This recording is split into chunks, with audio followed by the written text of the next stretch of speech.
A Red Pill Philosophy viewer has sent me a question. By the way, guys, if you have any questions you'd like to ask me about anything, life advice, help on understanding the matrix that we're in, whether or not you should stay in school or quit that bullshit and go do what you're passionate about, dating advice, relationship advice, anything, any questions you have that you think I may have an answer, don't hesitate to send me a private message through my Facebook page, Red Pill Philosophy Facebook page. You'll see the links below, or through my YouTube channel, send me a private message. So the Red Pill viewer, he asked me, how did I personally transition from work that I hate doing to work that I love doing? Basically, how did I quit my job to do what I love? He's actually a viewer. He told me that he started watching my videos just about 6 weeks ago, and that in that time period he quit his job that he hated. He's working on businesses that he enjoys. He's working at one of his friend's companies. He said that life could not be more fun. He says there's nothing to fear. So I'm incredibly glad that I helped plant that seed in his mind and that he went out and did what he did. You know, it's funny because the way that the system is set up right now, it's based on fear. And they try to scare us. It's very funny how on the other side of what scares you is liberation. It's almost shockingly easy to live a life that truly reflects your values. You just gotta, it's like jumping into a pool of cold water. Most people, they want to tiptoe. They want to put their toe in the water, and maybe if I go in little by little, it'll ease the pain. But what ends up happening is they overthink the coldness of the water so much that they never even go into the pool, or if they do, it takes some years to get in. The same is true with radically revamping your life. You need to dive in. And what happens is that the moment you dive in, you realize that the cold pool wasn't that cold. That although it might be a little icy at first, you find yourself adapting to it very quickly. That's how it is with most fears in life and confronting them. Once you go into it, once you step into the fear, you realize that there was nothing there. Or if there was, it was nowhere near as big as you thought it was. I'm a child of the Matrix. I was born in the Matrix. I was born in America with the Social Security barcode stamped on me, born with government debt that I did not incur myself, but was placed on my shoulders. I went to public school. I literally believed for most of my life that my inability to get good grades in school, which wasn't that I was dumb, is that I was just, I didn't care enough to study on shit that I didn't like and had no interest in and would probably never use. I mean, honestly, I think you have to be smart to suck in school. Because a lot of times, the best students are actually the biggest idiots, because only an idiot would memorize a bunch of useless shit he'll never use and think it makes him smart. I mean, that makes you stupid. Honestly, true education is self-education. It's self-directed education. It's education where you know what your passions are, know what you want in life, and in accordance with this driving inner creative force, this passion for life and for the things you want to learn, that determines what you choose to learn in life. Only zombie fools go get an education that isn't of their own making. That is an education where you don't learn things because you want to learn them. You learn them because you're told you're supposed to learn them by an anonymous board of education. Okay? True education is self-education. Everything else is mindless regurgitation for a piece of paper to increase the odds of employment so you can get more green pieces of paper called money. So then you could spend your life buying shit you don't need, like televisions and Blu-ray DVDs and shit like that.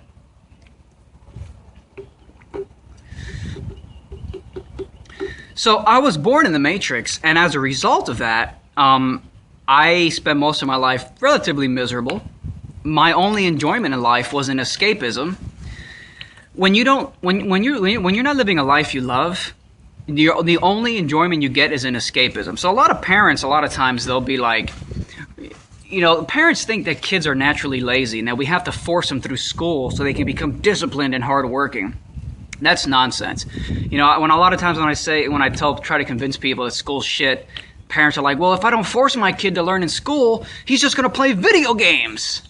And that's a flawed way of looking at it. The reason your child, when he gets home from school, drops his book bag onto the floor, runs to the room to watch television or play video games, is because when your life is miserable because you spent most of your day in a school prison doing shit you hate and it'll probably never use, the only enjoyment you get in life is through escapism. What is escapism? Video games, movies, television, toys, distractions. So that's who I was. So again, a lot of parents who were like, oh, if I don't force my kid to do things, he'll never work. He'll never get off his ass. Absolutely untrue. That's a lie.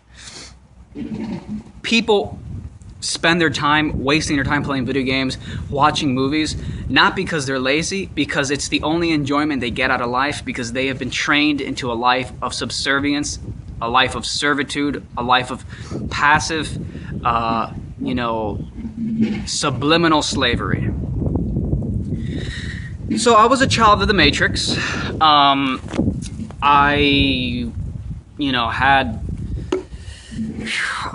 I was miserable, basically. My only enjoyment in life came from video games and distractions and television shows.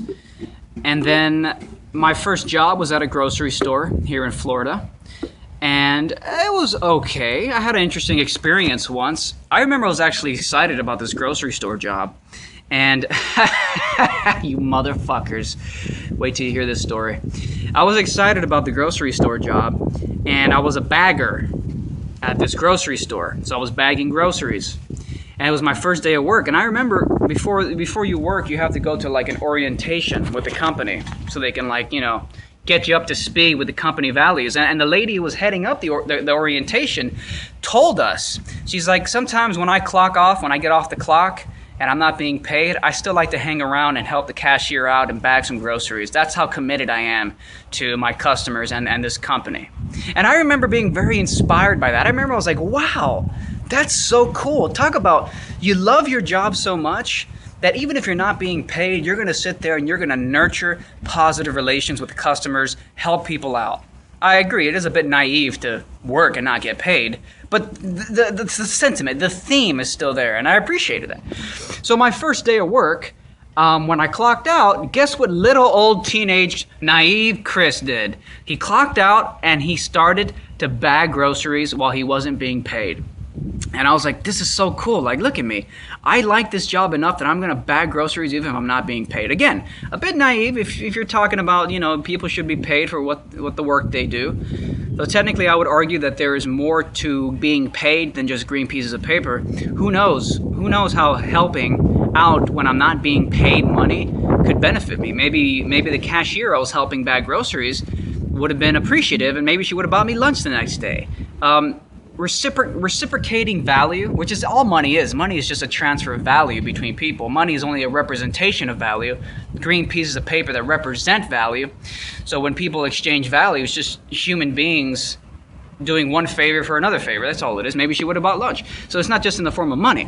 And I think we need to transcend that, not because money is evil, but because when it's like the Bible verse. Money is the root of evil. Well, actually, it said the love of money is the root of evil. The love of money. So it's when we become too fixated on the green pieces of paper and we forget what the green pieces of paper represent, i.e. mutual value exchanges between two or more people. We need to have that paradigm in place. So, what the fuck? Okay, so I clock out and I start helping one of the cashiers bag groceries. Off the clock, not getting paid. And the lady, this old cashier, she's like, "What are you doing? What are you doing? No, don't do that. Don't do that. And then she basically was just like, "You're crazy. What are you doing? Leave. Go home." And I was like, "Oh, but I just wanted to help." He's like, No. Go home. Go." Well, let's just say that was the beginning of my dreams being shattered. That was the beginning of my dreams being shattered. And not really, because I didn't take it too personal, but it was one nail in the coffin. And ever since then, I didn't really take my job too seriously. I did work hard, but I didn't like it. I hated it. My enthusiasm for working hard to mutually offer value to others was murdered by that old lady. And I don't hate the old lady, because maybe she had a similar experience. Frickin', 50 years ago when she first started working for the company. So I did, so again, guys, the point of all this is that I'm going to answer the Red Pill viewer's question about how did I transition out. So one of my passions was being a writer. I've liked writing my whole life, and I wanted to be a story writer. I wanted to be an author. That wasn't going too well. While I was still working at the grocery store, some friend of a friend asked me to write his essay for him. So I went ahead and I did that. Because apparently no one likes writing their essays in high school or college. Duh, no one ever likes it. So I did that a few times, and then that built up, and I started really to focus more like a freelance writing career. So be it helping some people get tutoring, a lot of people asking me to write their essays, or it was on Craigslist, writing short stories. Sometimes I used to write fucking like blogs for porn sites where I had to review porn, and I would write like these erotic sounding reviews of porno. So it was an interesting gig. I was able to basically get paid to watch porn and write about it. That was fun. Actually, the website might still be up. You can go check out my porn writings. I think it's, if you go to nudereviews.com/blog, I don't know if it's still up or not. It might not. Warning, adult content. You might still see some of my writings there. So basically I became a freelance writer, and I liked the writing. I was always good at writing, but it wasn't very enjoyable. So I did a lot of stuff on Craigslist.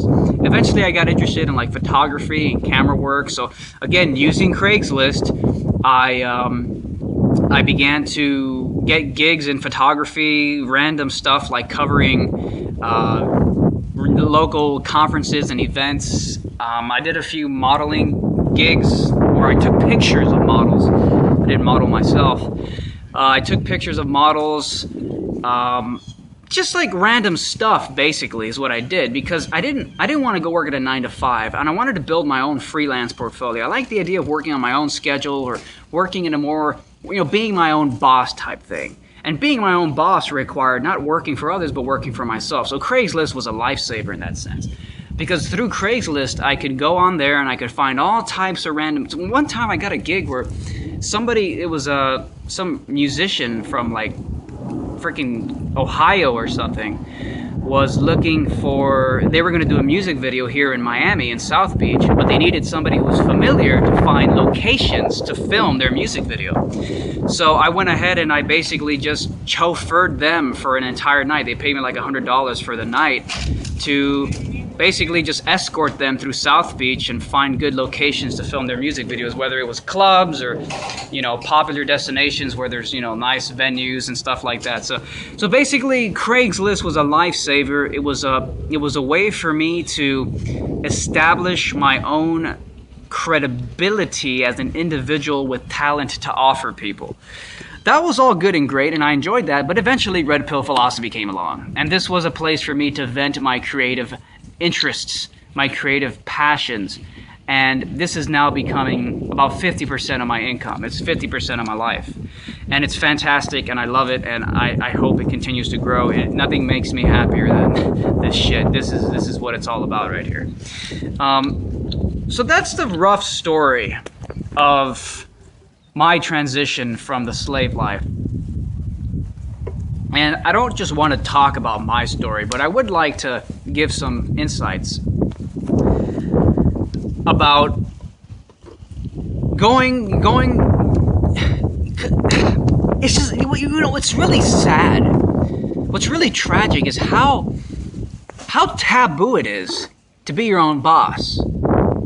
When powerful interests, economic interest accumulate over time, as happened here in America, where the free market, the businesses that were succeeding became so powerful over time that it wasn't impossible, but it became very difficult to start your own business when so few companies, giant corporations, had so many access to resources, customers, marketing dollars, and sadly a lot of these corporations had access to, of course, taxation, rule-making, lobbying, that it became almost impossible to start your own business. Not just because of the work required to do it, but because of the mindset. The paradigm of being an entrepreneur, when the normal thing after hundreds of years in this country, the normal thing became just go to school, get a degree, submit your resume to a corporation and get hired by them. When that became normal, just the mindset of starting your own business became taboo. Let alone the work required to do it. The mindset. That's why, schools exist. Schools exist. Look, it's not school per se. There's nothing wrong with learning. The problem is that the school system uses learning as a cover story for putting kids into a system that manufactures them literally like human resources. That's why it's called the human. Who would ever coin the term human resources but a tyrannical individual or individuals or groups or institution with a lot of money and power who literally from their perch of power can look down on humanity and literally think of them as nothing more than fucking human resources. Resources. So the school system is part of this paradigm of working for somebody else, of sacrificing your empowerment for others. So it's not that school per se is wrong. It's not that learning is wrong. Of course learning isn't wrong. Learning is good.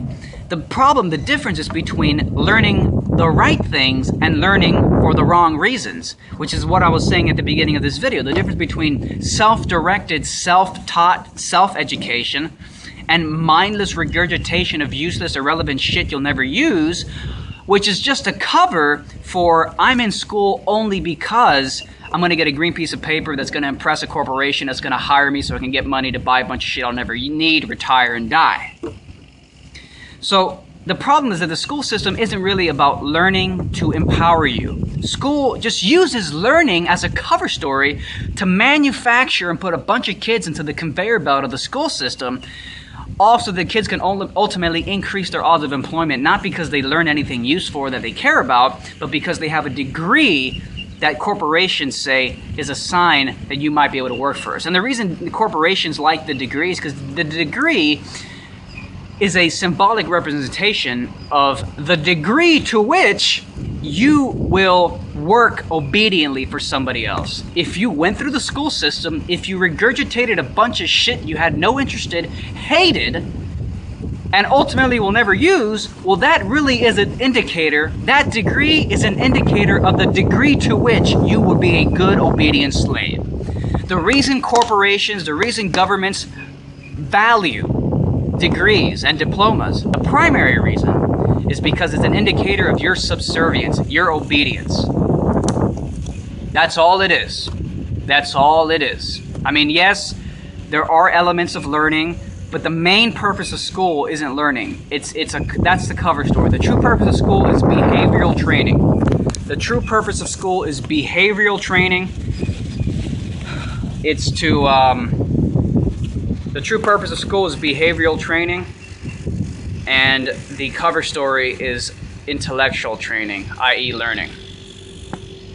So the problem is that starting your own business has been made a taboo. Being your own boss has been made a taboo. Working your own schedule has been made a taboo. Loving what you do has been made a taboo.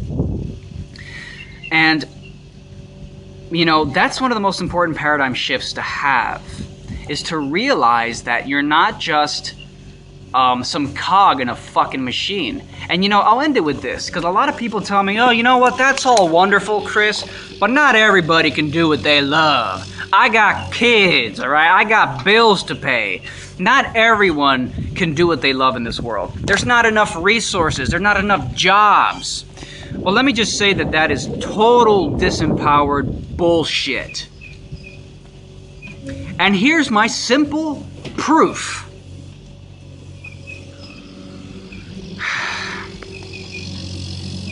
Have you ever heard of the wealth gap?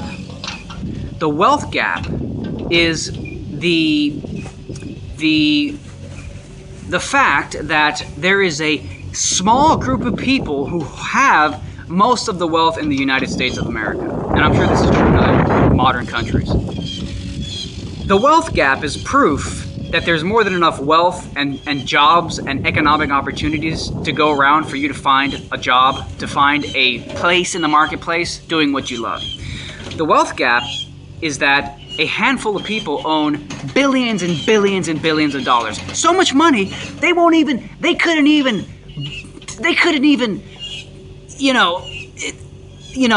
spend it all in a lifetime if they tried.